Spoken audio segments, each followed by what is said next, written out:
तो कई बार हमें, जब हम चल रहे होते हैं, हमें मालूम नहीं होता, हमारी आत्मिक आंखें बंद होती हैं कि परमेश्वर मेरी लाइफ में क्या कर रहा है, ये क्यों हो रहा है, मैं लेट क्यों हूं, मैं ये फलाना जीवन मेरे जीवन में क्यों हो रहा है, यार ये मेरी लाइफ में क्यों हो रहा है, यार ये वाली चीज मेरी लाइफ में क्यों हो रही है। तो हमें मालूम नहीं होता, क्योंकि जब हम अपनी स्पिरिचुअल आइज ओपन करके पूरी तरह से प्रभु के ऊपर विश्वास करेंगे, तब हमें मालूम होगा कि जो कुछ भी मेरी लाइफ में हो रहा है is the plan of God. ये खुदा का एक मास्टर प्लान है। मुझे उस प्लान के नीचे प्रार्थना करनी है, खुदा में बने रहना है, पवित्रताई में बने रहना है, परमेश्वर में रिस्क उठाने हैं, दुनिया की बिल्कुल भोरा भी एक पंजी जिन्नी भी कहते हैं ना पंजाबी च, परवाह नहीं करनी, किसी व्यक्ति की परवाह नहीं करनी, किसी बंदे की परवाह नहीं करनी। मुझे परमेश्वर को देखना है और वो फल पाना है जो किसी के पास नहीं होगा। अगर आपको ये बात समझ नहीं आ रही, तो जब मैं मसीह में आया मैं 19 साल का था, लेकिन इतने साल मैंने मैरिज नहीं की, कोई गर्लफ्रेंड नहीं, कोई पंगा नहीं। मुझे मालूम था परमेश्वर मेरी स्पिरिचुअल लाइफ में काम कर रहा है। और जब मेरी एज 29 हुई तो परमेश्वर ने कहा था कि अब मैरिज करने का समय, जबकि मुझे उस समय लगता था कि मैं मैरिज करूंगा तो स्पिरिचुअली मुझे फर्क ना पड़े। तो प्रभु ने कहा नहीं, अगर तू मैरिज करेगा बल्कि तू और ग्रो होगा। तो तब मैंने मैरिज की। आज लोगों की लाइफ में प्रॉब्लम क्या है, यह भी मैं आपको बताना चाहता हूं। जब मैंने मैरिज की तो कैसे की, जब मुझे मैसेज आया कि मुझे मैरिज करनी है, प्रभु चाहता है मैं मैरिड हो जाऊं, मैंने कहा ठीक है। मैंने अपने टीम मेंबर को बुलाया, मैंने कहा मुझे लड़कियों की फोटोज चाहिए, मैंने शादी करनी है। कहते जी ठीक है जी, मैं लेके आना। 2-3 दिन उसने लगाए, फोटोज मेरी टेबल पर रखी, उनमें से मैंने फोटो सिलेक्ट की। मैंने कहा ये भी ठीक है, ये भी ठीक है। आज लोग कैसे शादी करते हैं, जब चर्च में मैरिज ब्यूरो है, लोग आके बताएंगे मेरी कुड़ी दी उम्र जी हैगी 31 साल ते मुंडा होवे घट्टो घट्ट 35-32 साल दा, डॉक्टर होवे, पैसा तेला होवे। ये सारी चीजें रॉन्ग हैं। इसीलिए बहुत से क्रिश्चियन यंग लड़के और लड़कियां अनमैरिड हैं, अपनी मूर्खता के कारण, परमेश्वर के कारण नहीं। क्यों? मैं बताता हूं शादी कैसे करनी, मेरा एक्सपीरियंस ले लो। और मेरी फर्स्ट क्लास मैरिज है, हालेलुया। मैं बताता हूं कैसे करते हैं मैरिज। सबसे पहले प्रार्थना। मैंने 10 साल प्रार्थना की है कि प्रभु मैं मैरिज कर हो तो बेस्ट हो, मेरी शादी मेरी लड़की तेरी ओर से हो, इधर उधर देखना, कोई देखना नहीं, कोई आंख मटक्का नहीं, ये तो नहीं, ये तो नहीं। बहुत सारे पास्टर्स पकड़ना चाहते थे मुझे, जो शारीरिक पास्टर होते, ये इसके साथ प्रभु का प्लान है। मैंने कहा अच्छा प्रभु का प्लान है। तो जब मैच्योर हुआ, 1-2 साल का क्रिश्चियन बना, तो मुझे लगा कोई प्रभु का प्लान नहीं भाई साहब, ये तुम्हारा प्लान है। तो समझ आई कि मुझे इस चीजों से दूर रहना है, दूर रह के मुझे परमेश्वर को खोजना है। जब समय आता है, मोस्टली क्रिश्चियन क्या करते हैं, अच्छा मैं इंजीनियर हूं तो मुझे लड़की पढ़ी लिखी चाहिए। ये राइट मापदंड नहीं। मैं नहीं कहता आप बिल्कुल अंगूठा छाप ले लो, मैं नहीं कहता, हो सकता है कि आपके लिए अंगूठा छाप बेस्ट हो, लेकिन आपको क्या देखना है पहले। आपको कभी नहीं देखना इसका फाइनेंशियल स्टेटस मेरे साथ मैच करता है कि नहीं, ये कास्ट मैच करती है कि नहीं, पढ़ाई लिखाई मैच करती। आप कभी शादीशुदा नहीं हो पाओगे, शैतान काम करेगा आपकी लाइफ में अगर आप ऐसा करोगे तो। मुझे सेम मेरे कास्ट वाली चाहिए, मुझे सेम। आपको सबसे पहले क्या चाहिए? प्रेयर। आपने प्रेयर कर ली 2 साल, 3 साल, 4 साल, 5 साल, प्रभु जब भी मेरी शादी हो, लड़की तेरी ओर से हो। वो 5 साल आपने पवित्रताई में बिताए हैं, प्रार्थना में बिताए हैं, आपने कोई गलत काम नहीं किया, व्यभिचार में नहीं गिरे। जब आपको मालूम है स्पिरिट में कि अब मुझे शादी करनी है, जस्ट मैरिज ब्यूरो में आओ और बोलो मुझे फोटोज दिखाओ। कभी मत कहो इसकी उम्र, इसकी ये पढ़ा कितना है, पढ़ी कितनी है, कुछ नहीं देखना। सबसे पहले ये देखना है कि आपको फिजिकली आंखों से देखकर वो बंदा या बंदी पसंद है कि नहीं। अगर आपको वो पसंद है, आपकी आंखों को लग रहा है कि ठीक है ये सुंदर है, मुझे पसंद है, फिर उसके बाद पसंद के 3-4, जैसे वो रेडी पे जाते हैं ना, सेब उठाते हैं, सब अच्छे अच्छे सेब उठाते हैं, तो पहले 4-5 उठा लो अच्छे अच्छे रिश्ते। ये 4 लड़के लड़की बोले ये चारों पसंद है, उठा लो। ये 3 लड़कियां पसंद है, उठा लो, तीनों फोटोज उठा लो, अब उनसे मिलो और जो स्पिरिचुअल लगे उसके साथ शादी कर लो बस। अगर तुम गए कास्ट, पैसा, पढ़ाई, कद, ये वो, भाई साहब तुम कंकाल बन जाओगे, शादी नहीं होगी और तुम प्रभु का सिर खाते रहोगे और प्रभु भी कान बंद कर लेगा, यार बस कर यार, क्योंकि उसने हमें बुद्धि दी है। अब्राहम का नौकर जाके बोला इसहाक के पास, ये तेरी पत्नी है? कहता है ये मेरी पत्नी है। आमीन। क्यों? इतना स्पिरिचुअल आदमी है, उसे पता है कि खुदावंद मेरे साथ गलत नहीं होने देगा। लेकिन अगर 10-10 बॉयफ्रेंड और गर्लफ्रेंड रखी हुई हैं तो भाई साहब पूरी चुड़ैल मिलेगी आपको, मैं गारंटी देता हूं, खून चूसने वाली। अगर और पूरी बैंड बजाने वाला हस्बैंड मिलेगा अगर तुम्हारा कैरेक्टर सही नहीं है तो, मैं आपको गारंटी देता हूं। आप सेटिस्फाइड नहीं रह सकते उस मैरिज में जिस मैरिज से पहले आप टू मच कैरेक्टरलेस हैं। तो पहला रूल है प्रेयर।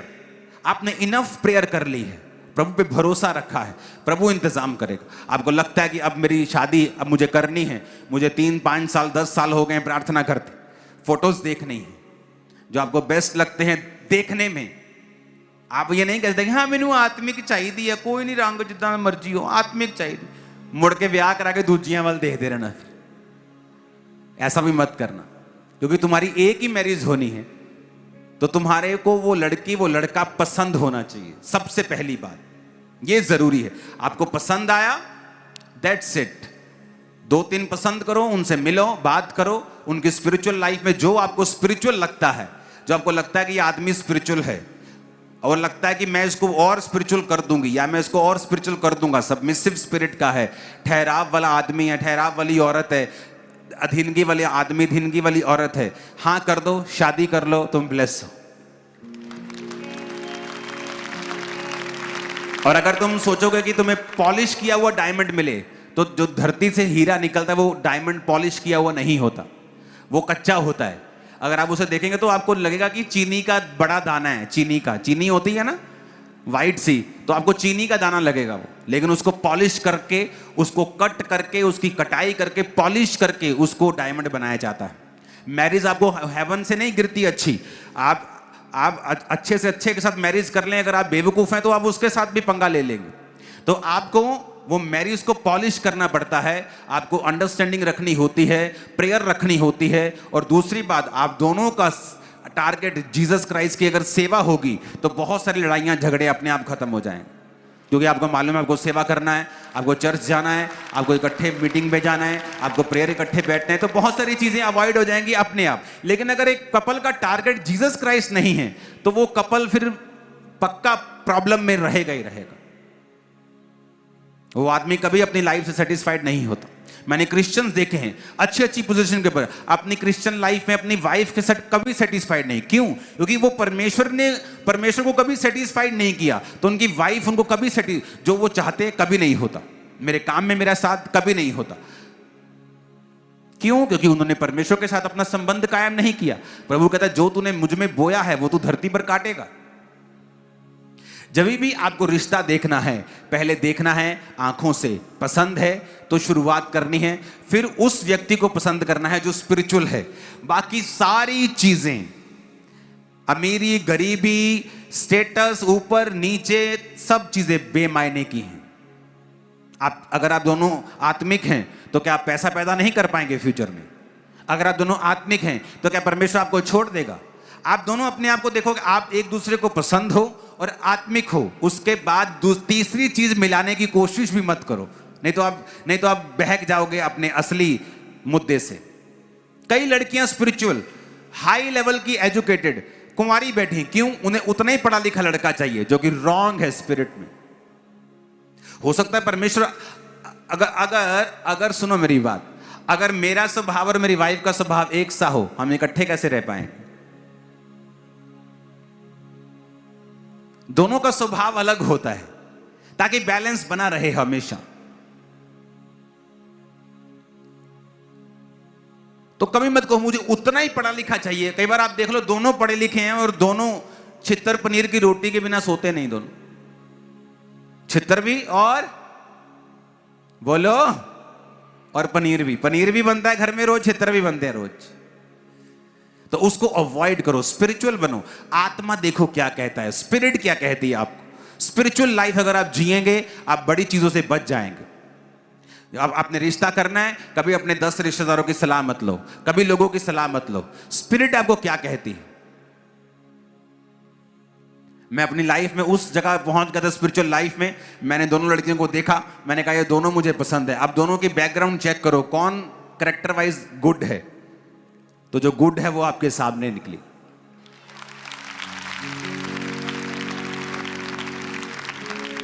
और जो गुड नहीं थी वो बेचारी रह गई। हालांकि वो फोटो नंबर 1 थी और उसको नहीं मालूम, क्योंकि जब उसका कैरेक्टर मालूम किया गया वो गिरी हुई थी अपने कैरेक्टर में।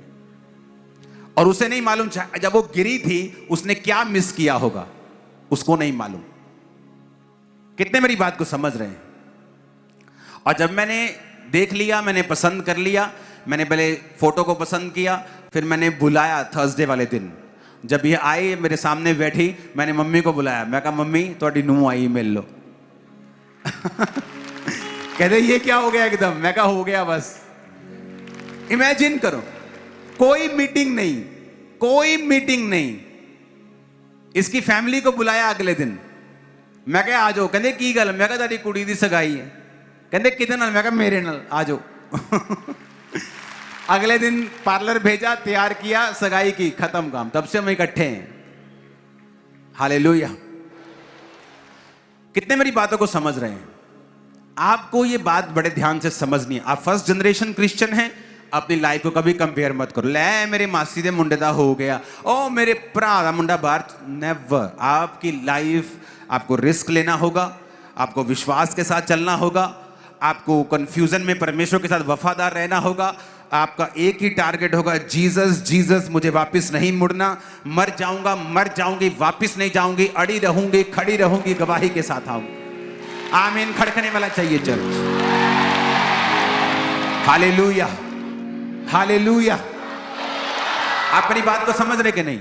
आपको ये चीजें जरूरी हैं। अगर आप नहीं करेंगे आप एक विक्टोरियस क्रिश्चियन नहीं हो सकते। द फर्स्ट जनरेशन क्रिश्चियन अलग हैं। ये वो क्रिश्चियन हैं जो आने वाले वंशों के लिए भी काम कर रहे हैं। ये वो क्रिश्चियन हैं, बाइबल कहती है प्रभु यीशु मसीह का जब जन्म हुआ तो राजा को मालूम हुआ कि राजा पैदा हुआ है तो उसको मारना जरूरी है। तो बाइबल कहती है जहां यीशु मसीह पैदा हुए थे वहां 1 और 2 साल के सब बच्चों को मरवा दिया था। अगर आप क्रिश्चियन लाइफ की बात करें, जो लोग मसीह में आते हैं पहला 1 साल और पहले 2 साल उसकी लाइफ में बड़े कठिन होते हैं, बड़ी कंफ्यूजन उनकी लाइफ में होती है, बड़े विरोध होते हैं। क्यों? क्योंकि शैतान छोटे बच्चे विश्वासी जो होते हैं उनको मारना चाहता है कि उनको तभी खत्म कर दिया जाए। क्योंकि जैसे जैसे आप मसीह में आगे बढ़ते जाएंगे और आपके साल बढ़ते जाएंगे, आपका स्ट्रॉन्ग विश्वास बढ़ता जाएगा, प्रभु के साथ सहभागिता बढ़ती जाती, आप फिर सेम नहीं रहते, आप वापस जाने के नहीं सोचते। Hallelujah, hallelujah. ऊंची आवाज